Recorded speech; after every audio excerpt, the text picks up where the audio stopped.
સ્વાધ્યાયનો પ્રશ્ન 7.11 ધોરણ 11 રસાયણ વિજ્ઞાન પ્રકરણ 7 સંતુલન. એચઆઈના એક નમૂનાને ફ્લાસ્કમાં 0.2 એટમોસ્ફિયર એટલે કે 0.2 વાતાવરણ દબાણે લેવામાં આવેલ છે. સંતુલને એચઆઈનું આંશિક દબાણ 0.04 વાતાવરણ છે. તો આપેલ સંતુલન માટે કેપી કેટલો છે? સામાન્ય રીતે શરૂઆતનું જ્યારે દબાણ કે સાંદ્રતા કે મોલ આપેલા હોય ત્યારે સંતુલિત સમીકરણ લખી એની નીચે આપણે 3 ખાનાવાળું કોષ્ટક બનાવવાનું.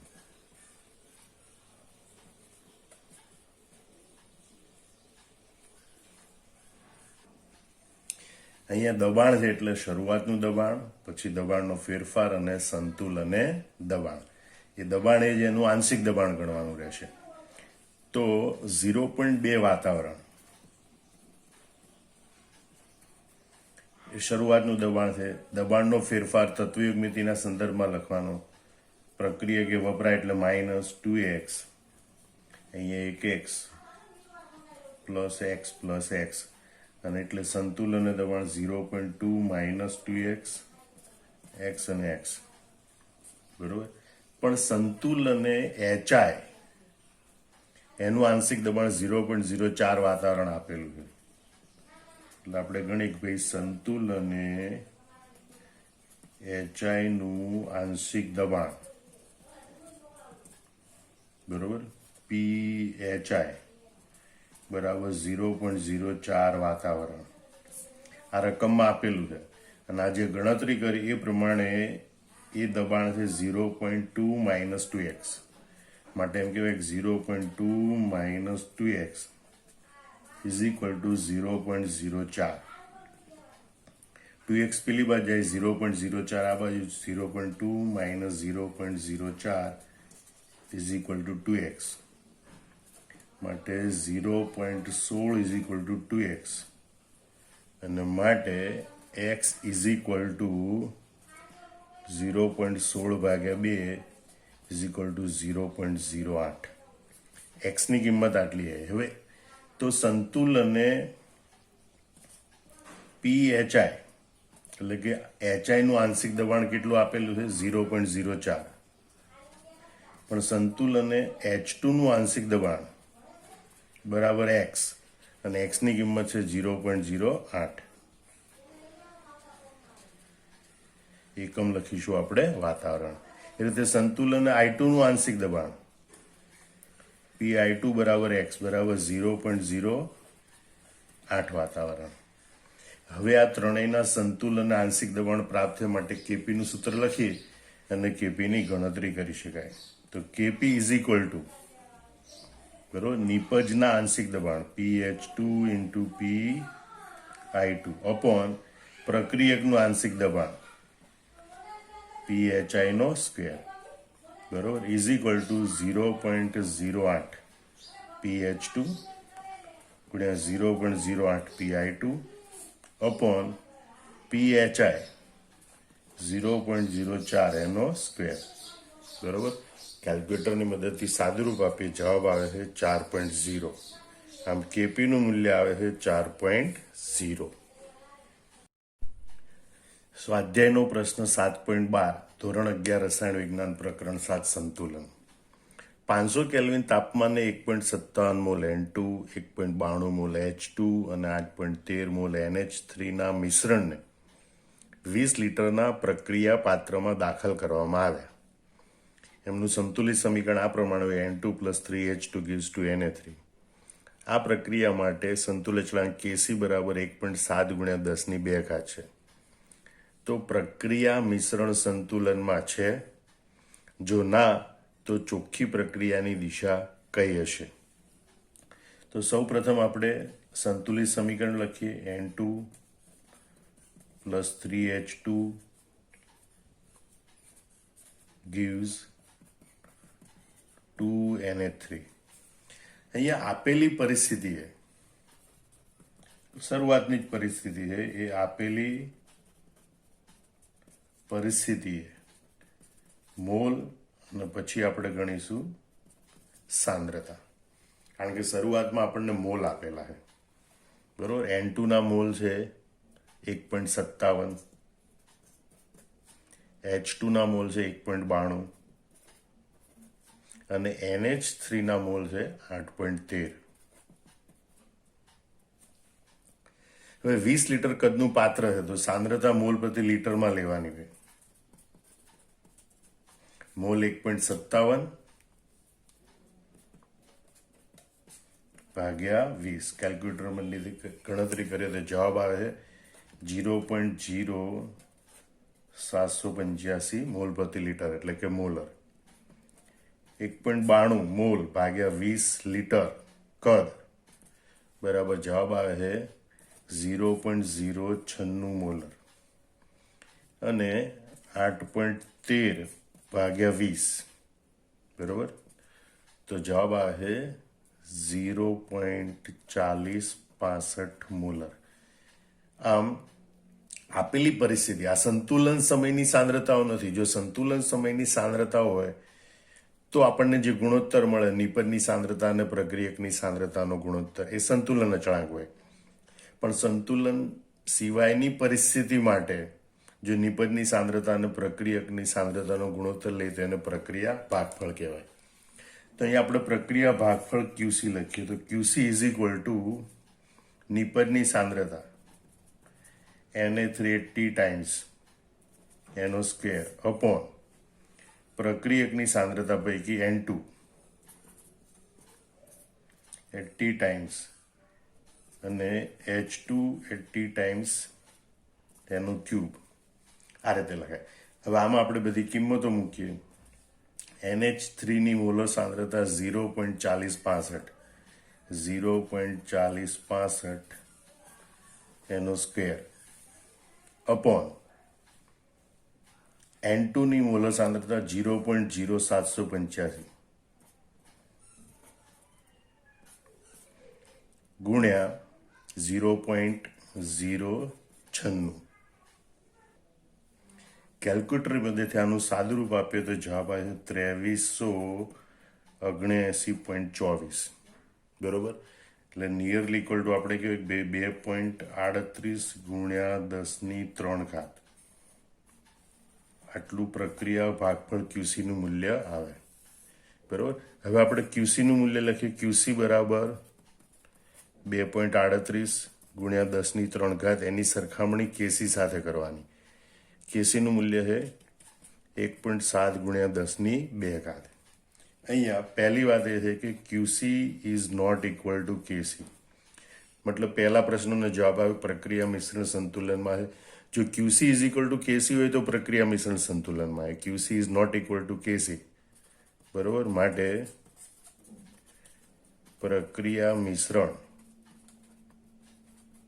સંતુલનમાં નથી. બીજી વાત, કમ્પેરિઝન કરીએ તો આ QC નું મૂલ્ય 2.38 ગુણ્યા 10³ આ KC ના મૂલ્ય કરતાં વધારે, એટલે આપણે કહેવાય QC is greater than KC છે. અને એની પરથી બીજા પ્રશ્નનો જવાબ આવે ચોખ્ખી પ્રક્રિયાની દિશા કહીએ છીએ તો QC is greater than KC હોય તો ચોખ્ખી પ્રક્રિયા પ્રતિગામી દિશામાં આગળ વધતી હશે બરોબર. QC is equal to KC તો સંતુલન, QC લેસ દેન KC તો પ્રક્રિયા પુરોગામી દિશામાં હોય. અહીં QC is greater than KC માટે ચોખ્ખી પ્રક્રિયા એ પ્રતિગામી દિશામાં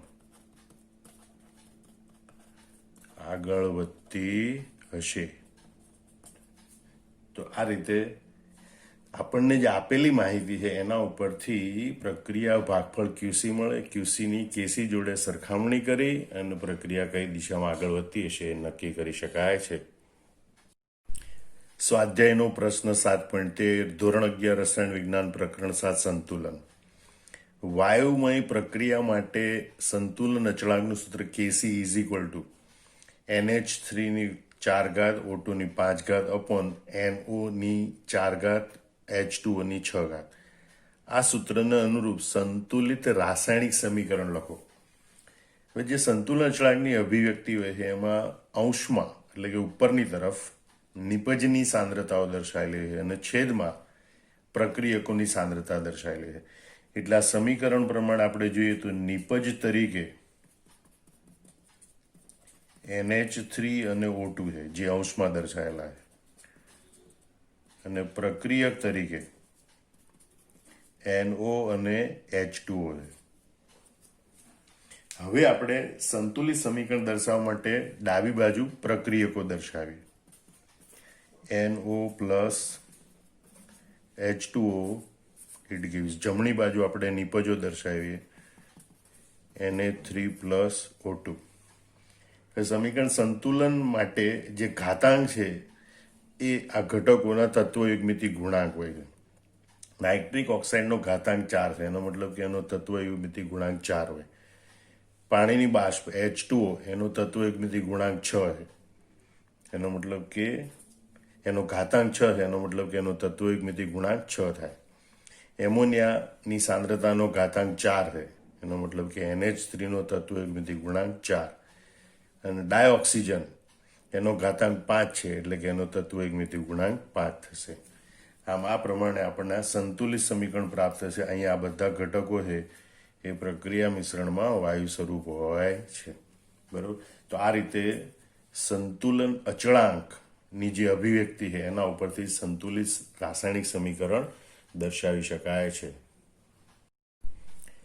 સ્વાધ્યાયનો પ્રશ્ન 7.14 ધોરણ 11 રસાયણ વિજ્ઞાન પ્રકરણ 7 સંતુલન. 1 મોલ H2O ગેસ અને 1 મોલ CO ગેસ ને 10 લીટર કદના પાત્રમાં લેવામાં આવે છે અને 725 કેલ્વિન તાપમાને ગરમ કરવામાં આવે. તો સંતુલને 40% પાણી એટલે કે પાણીની બાષ્પ એ દળથી CO સાથે નીચે પ્રમાણેની પ્રક્રિયા કરે છે. એનો મતલબ કે 40% પાણી અને 40% CO વપરાય, બરોબર. તો આ પ્રક્રિયા માટે સંતુલન અચળાંક ગણો. તો સૌ પ્રથમ આપણે સંતુલિત સમીકરણ લખીએ. H2O gas plus CO gas it gives H2 gas plus CO2 gas. હવે અહીંયા આપણે શરૂઆતના મોલનો ફેરફાર અને સંતુલન મોલ અને સંતુલન સાંદ્રતા દર્શાવીશું. તો શરૂઆતના મોલ H2 અને CO બંનેના 1 મોલ છે. 40% પાણી એ CO સાથે પ્રક્રિયા કરે છે, એનો મતલબ કે બંને 40% વપરાય છે. એટલે મોલમાં ફેરફાર એટલે કે આ બંનેના મોલમાં કેટલો ઘટાડો થાય? 1 ગુણ્યા 40/100. 1 ગુણ્યા 40/100 એટલે કે મોલનો ફેરફાર થાય છે 0.4 મોલ.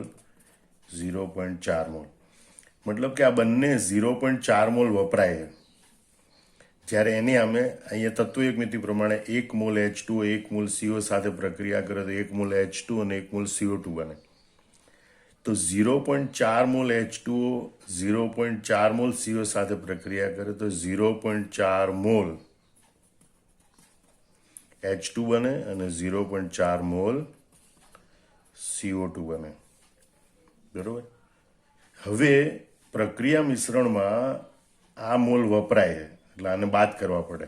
જ્યારે આ મોલ ઉત્પન્ન થાય છે એટલે એને ઉમેરવા પડે. શરૂઆતમાં આના 0 મોલ હોય. તો 1 મોલ હતા એમાંથી 0.4 મોલ જાય તો સંતુલને બાકી રહેતા મોલ 0.6 મોલ, મતલબ H2O ના 0.6 મોલ બાકી રહેશે. સંતુલન CO ના 0.6 મોલ હશે. સંતુલન મિશ્રણમાં H2 ના 0.4 મોલ હશે અને CO2 ના 0.4 મોલ હશે. ધ્યાન રાખજો, H2O 0.4 મોલ વપરાય, CO 0.4 મોલ વપરાય. H2 0.4 મોલ બને, CO2 0.4 મોલ બને.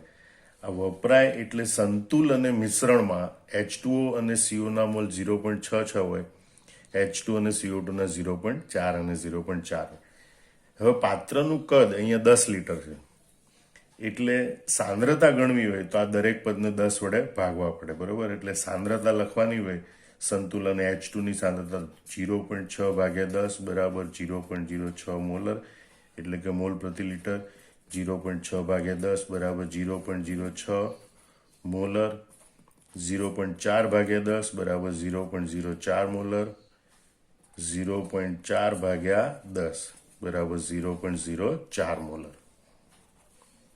તો આ રીતે સંતુલન સમયે H2O અને CO ની સાંદ્રતા 0.06 0.06 મોલર છે. H2 અને CO2 ની મોલર સાંદ્રતાઓ 0.04 મોલર અને 0.04 મોલર. હવે આપણે એના સંતુલન અચળાંક ગણવાનો છે. સંતુલન અચળાંકનું સમીકરણ લખી એમાં એની કિંમતો મૂકીએ. તો Kc ઇઝ ઇક્વલ ટુ નિપજોની મોલર સાંદ્રતા, મતલબ H2 ની મોલર સાંદ્રતા, CO2 ની મોલર સાંદ્રતા અપોન પ્રક્રિયકોની મોલર સાંદ્રતા, H2O ની મોલર સાંદ્રતા અને CO ની મોલર સાંદ્રતા. આ સમીકરણમાં આપણે કિંમતો મૂકીએ. H2O અને CO2 ની મોલર સાંદ્રતાઓ 0.04 ગુણ્યા 0.04 ભાગ્યા H2O અને CO ની મોલર સાંદ્રતાઓ 0.06 ગુણ્યા 0.06. કેલ્ક્યુલેટરની મદદથી આનું સાદુરૂપ આપીએ તો જવાબ આવે છે 0.4444 વગેરે. આમ આ પ્રક્રિયા માટે કેસીનું મૂલ્ય આવે 0.444 અથવા એમ કે કેસી ઇઝ ઇક્વલ ટુ 4.44 ગુણ્યા 10⁻1. આ રીતે પણ સંતુલન અચળાંક લખી દર્શાવી શકાય. સ્વાધ્યાય પ્રશ્ન 7.15 ધોરણ 11 રસાયણ વિજ્ઞાન પ્રકરણ 7 સંતુલન. H2 plus I2 gives 2HI. એ પ્રક્રિયા માટે 700 કેલ્વિન તાપમાને સંતુલન અચળાંક 54.8 છે. સંતુલન 0.5 મોલ પ્રતિ લિટર HI હાજર છે. જો આ પ્રક્રિયા 700 કેલ્વિન તાપમાને HI થી શરૂ કરી હોય એમ ધારીએ તો સંતુલન H2 અને I2 ની સાંદ્રતા કેટલી હશે શોધી કાઢો. હવે આપણે પહેલા તો સંતુલિત સમીકરણ લખીએ. H2 gas plus I2 gas, it gives 2HI.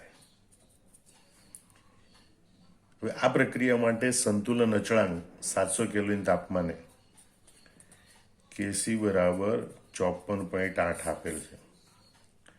પણ જે પ્રક્રિયા શરૂ કરવામાં આવે છે HI થી શરૂ કરવામાં આવે છે. એનો મતલબ કે પ્રતિગામી દિશામાંથી પ્રક્રિયા શરૂ કરવામાં આવે. તો સમીકરણ આમ લખાય 2HI gives H2 plus I2 gas. હવે આ પ્રક્રિયા જ્યારે HI થી લઈને શરૂ કરવામાં આવે ત્યારે સંતુલન એ સાંદ્રતાઓ HI થી લઈને પ્રક્રિયા શરૂ કરવામાં આવી છે પણ સંતુલન પ્રાપ્ત થાય તે વખતની સાંદ્રતા આપણે જે પેલું કોષ્ટક બનાવે શરૂઆતના મોલનો ફેરફાર આદે એ શરૂઆતની સાંદ્રતા દબાણ કે મોલ આપેલા હોય ત્યારે એ સંતુલન સમયની સાંદ્રતા આપેલી છે તો સીધી સંતુલન સમયની સાંદ્રતા દર્શાવવાની 0.5 મોલ લિટર ઇનવર્સ. સંતુલન H2 અને I2 ની સાંદ્રતા કેટલી છે આપણે શોધવાની છે. હવે HI નું વિઘટન થાય ત્યારે H2 અને I2 સરખા એક મોલ ઉત્પન્ન થાય, બરોબર. એટલે ધારો કે H2 ઉત્પન્ન થયેલા H2 ની સાંદ્રતા x મોલ લિટર ઇનવર્સ હોય તો I2 ની સાંદ્રતા પણ x મોલ લિટર ઇનવર્સ જ થશે કારણ કે બંને સરખા પ્રમાણમાં ઉત્પન્ન થશે. હવે આપણે આ પ્રક્રિયા માટે પ્રતિગામી પ્રક્રિયા માટેનો સંતુલન અચળાંક લખીએ તો Kc ઇઝ ઇક્વલ ટુ પુરોગામી પ્રક્રિયાના સંતુલન અચળાંકનો વ્યસ્ત હોય પણ પ્રતિગામી પ્રક્રિયા માટે જો સૂત્ર લખવું હોય તો એના માટે નિપજો H2 અને I2 છે એટલે H2 ની મોલર સાંદ્રતા I2 ની મોલર સાંદ્રતા અપોન